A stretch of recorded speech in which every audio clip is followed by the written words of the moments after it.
नाज़रीन भान सईदाबाद वेझो शाख के गारो पवण सबब 100 एकड़ फसल पानी हेठ अची वियो आहे। वधीक तफ़सील मालूम कयूं था मेहरान टीवी जे रिपोर्टर निज़ामुद्दीन गंभीर खान। जी निज़ामुद्दीन, वधीक कहिड़ा तफ़सील आहिनि?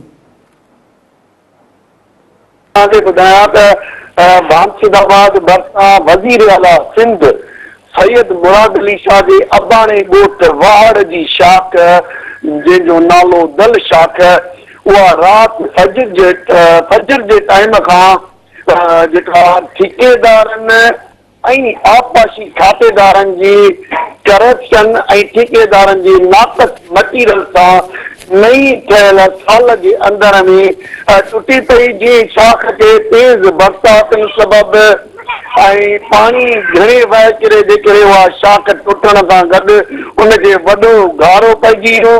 दल शाख जे बासदाबाद जे उन्हनि तरफ़ सां जेके बि इलाइक़ा आहिनि, रिज़ारनि जा ॻोठ, आसाणी, शाहाणी ऐं पवरनि जा ॻोठ, मुंहिंजे वज़ीर आला सिंध सैयद मुराद अली शाह वाड़ जे इलाइक़नि में जेको पोखियल फसल हो सभु पाणीअ जे हेठि अची वियो।